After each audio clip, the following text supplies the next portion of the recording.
what do you call this? I made my makeshift life counter here, and there's the start. Click Shores into Underworld Cookbook. Let's see if this works. There you go. There's the life counter. Starry at 6 seed, Kevin at second, so he gets to play first. That's a very good turn one for Kevin, and he just end step. If he has the combo oval chase daredevil in his hand, he can just go off. So here's a forest into abundant growth for Starry Simpao. He's gonna draw a card. So no life taken yet. He's gonna discard the Shadow Spear at end step. He's gonna make a food. Yeah. And this is the beginning of Kevin putting a lot of pressure on the board. And mind you, that the thing you have to worry about is not Asmo, it's not Urza. I mean a little bit of Urza because Urza can like just steamroll the game. There's Emery for one because he has two artifacts already. That's Affinity. He binned Asmo and two lands, I believe, and a Thought Monitor, which is pretty good because he can bring back Thought Monitor later on. I think he was hoping for an Oval Chase Daredevil. I think he's gonna pass the turn. Starry draws a card. Yeah, get those engines running. So the thing that you have to worry about is the Underworld Cookbook because one, it generates food, and now you cannot be what do you call this? You cannot be fooled by uh the running joke, which is the food, because the food is an artifact. It's a permanent. When you put a permanent, like you're putting something on the field, and the more you put uh things on the field, the more you're most likely going to utilize it to your advantage. So when let's say you have Asmo has its activated ability to what do you call this? To sacrifice two foods and deal six to uh, in Cagayan de Oro. But he mostly plays standard uh, pre-COVID. He never dives into the older format. So end step, there's the end step. Discards the swamp from his hand. He's gonna get to his turn. He's gonna draw. Like the most powerful thing about Urza's Kitchen is that it just top decks a Dark Slick Shore. So it looks like he's gonna cast. Wow. Okay, he's gonna cast the Shadow Spear. He's gonna put more permanents. So that's why he was able to discard it on the first turn because he could just bring it up back with Emery. So he definitely had that on this opening hand. And yeah, just hold up the what do you call this? The Rebuke. He can discard the other land. I think that was a fetch land, if I'm not mistaken. But looks like Kevin is in a very good position now. He's just chilling. Uh, he'll probably put some pressure later as he brings back that Thought Monitor. He's got four artifacts. He can make a fifth, and then maybe a sixth. And Starry's turn. He's gonna go with the Wooded Foothills. There's the life total going down as Valky attacks. He's gonna pass the turn. Kevin down to 18. There you go. How do you guys like my banner? It just turned into a makeshift life counter. And wow, Urza going in. And he gets an Urza Saga from the top. Oh my god, this is very disgusting coming from Kevin in a good way for him. Because yeah, and now it resolves. Now he's putting a lot of pressure with that construct right there. And he's gonna float a lot of mana. Oh, not too much mana. Okay, so he's gonna float two, three, only two. Okay, so it's only floating two because he only has 1, 2, 3, 4, 5. Yeah, and he has to pay two to cast the Thought Monitor and draw two cards. Oh, it is going insane. And Starry super behind. Good lord. Hi, hi, hi. Guys, let me know in the chat who you're rooting for in this matchup. Again, I'm still sticking with my boy Starry. He'll probably figure a way out of this, but This is not looking good for not looking good for him because Kevin, like, this is turn four, by the way. He already has like a lot on the board, and that's like that's what makes the deck so elusive because so hard to identify when if you're not familiar with the deck, you're gonna have a hard time identifying the real problem. And then the number one real problem with this deck is the Underworld Cookbook, or maybe Colligan's Command. What is he tapping? For three, it's probably on his end step. No, he's gonna cycle. Ah, that's his. Ay, ay, ay. I mean, Starry needs to find a way to get to that. What do you call this? He needs to find the. He needs to get to that bring to light in order to deal with this board right now. This is just a beat down from Kevin. He just recently got into modern. Okay, plays a land drop, Pillar of the Paruns, which he can now, which kind of fixes his mana, but only strictly for multicolor cards. So he has to be careful with that because he had a lot of misplays previously. I think it was shown in one of Ericsson's streams in the quarterfinals where he wanted to cast Prismatic Ending using the pillars, but that's not allowed. Lucky it wasn't allowed. The game wouldn't allow him, so he had to put it back in his hand. So, oh my God, Supreme Verdict. That's a good answer. Yep, and that is not going to answer. That is not going to be countered by the Metallic Rebuke. So, Emery, Urza, and the Construct, they all go to Jesus. All right. End step, though, he's going to discard Daredevil. Oh, here we go. And it doesn't matter. Yeah, it's going to bring it back. He's going to do the motions. Draws a card. Second saga, second chapter on the Urza saga. Now he can just chill, make a construct, or probably play another Emery. So that was very good for Starry though, to have that verdict on his hand. So white, blue, white, yeah, and he had the abundant harvest. Yeah, engine go vroom vroom.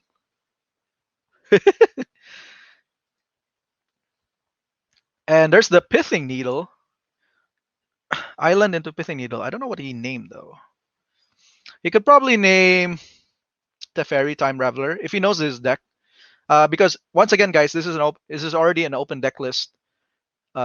Moving on to the top eight. So I'm rooting for our boy Starry. Yeah, let's get it. Oh, another pillar.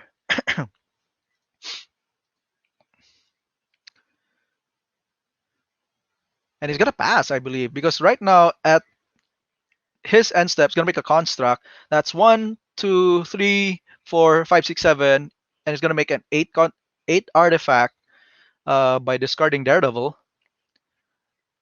He's probably thinking about it because he knows that Starry has access to Chaos Guile. He's just gonna do it anyway. And he might respond here. Yeah, yeah. He looks like he's yeah, he wants to respond. The food making from the cookbook is on the stack. And Starry is thinking really hard here. And he lets it resolve. All right. Gets the fourth food token. Draws a card for the turn. Third saga on the stack. It's just gonna make another one. It doesn't matter. And gets a construct. He's gonna search for an artifact. He can get an Aether Spell Bomb. He can even get he got most of his stuff. He can get the second cookbook. And in Starry's main board, he doesn't have a lot of answers for the artifacts, except for like Colligan's Command. What else he got? Colligan's Command, Teferi, Vindicates. I think those are his only answers. Yeah, I think he's getting the second cookbook. The suit. And by the way, he's just making food. That means right now the construct is at He's got two constructs. He's got 1, 2, 3, 4, 5, 6 plus 4. That's 10. That's two 10 power constructs. And then if he flips the cookbook twice, that's gonna turn him into 12, 12. If he equips the Shadow Spear, that's 13. And he's just gonna attack for 10. And then he's just probably gonna, yeah, he's counting. Oh my god. this is this is just this is just a beatdown. And this is what I meant where the Urza's Kitchen has a slight advantage just because the new cards are just like way more powerful. At least on Kevin's side. The new cards from Starry, I'm looking at General Ferris, which is a very good card. Although it says protection from monocolored spells. Asmo is multicolored, so that kind of just, and he only has two copies. So he took 10, I believe, 17 down to 6. He took 11. All right. So there's the lightning helix. He goes up to 9 and shoots on the face. Kevin going down to 13. Draws a card for the turn. What is Starry's response to this? Is lethal on board, by the way. So, and this is how many turns has passed by? Like one or two after that fourth turn. He already put so much pressure just by that one land. It's insane.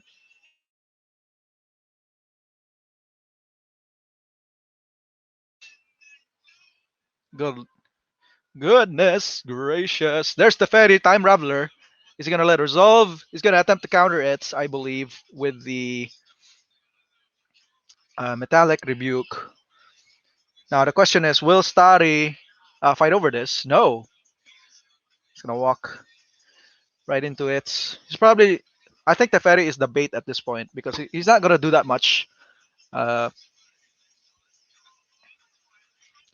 so that might be a misplay there for Kevin, and it might be an opening unless Kevin knows all of Starry's cards that he could potentially cast because he has white, blue, green, and then like any color that's like red or black.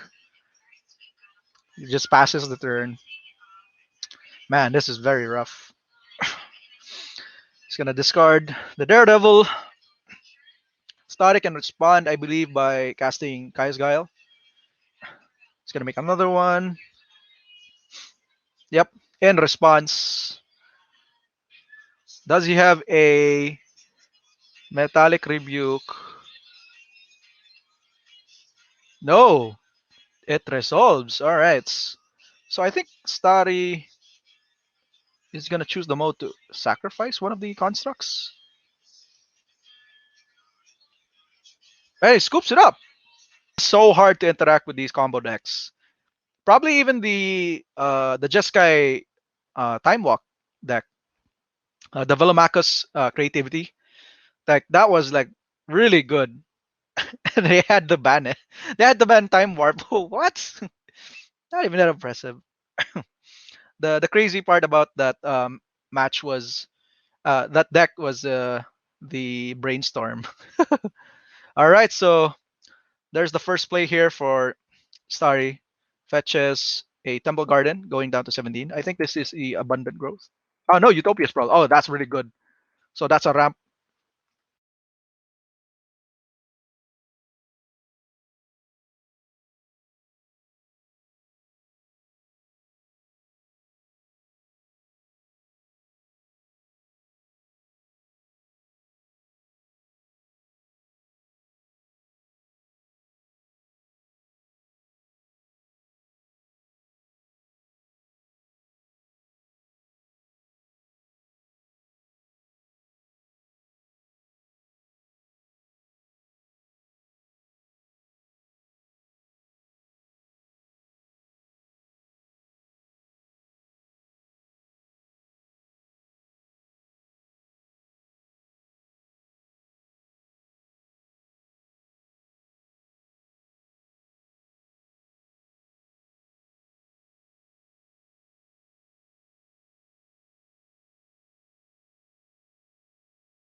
I was talking about Kevin's choice here in the sideboard on the play. He has a lot of options. He can play. He can still play the two Ashocks, and that's a very good turn one Underworld Cookbook. And if he has OVJ's Daredevil, it's like almost over. Like almost.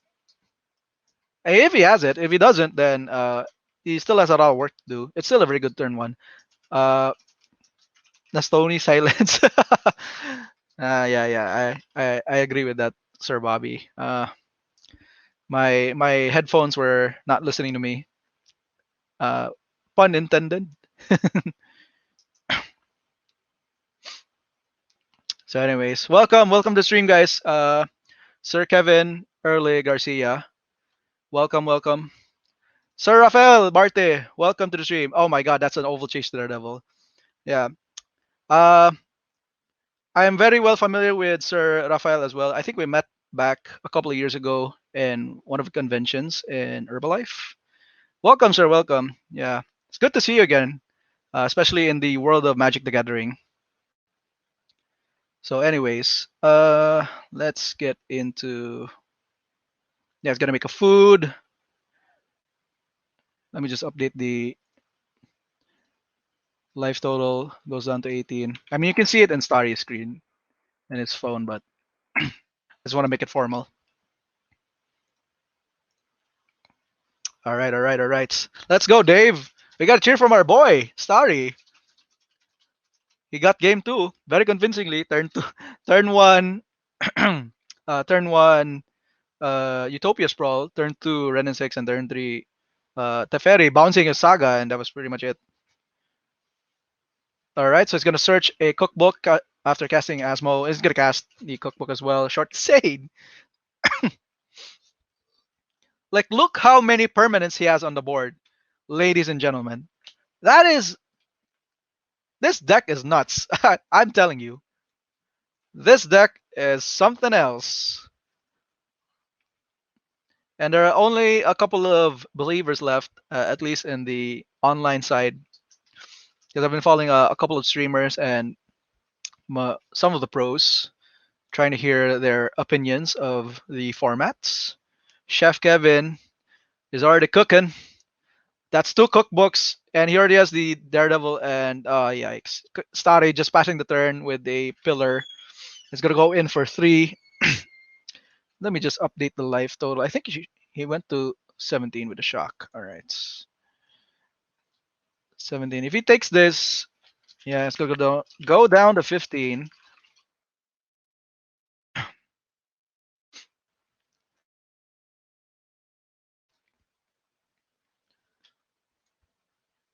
All right.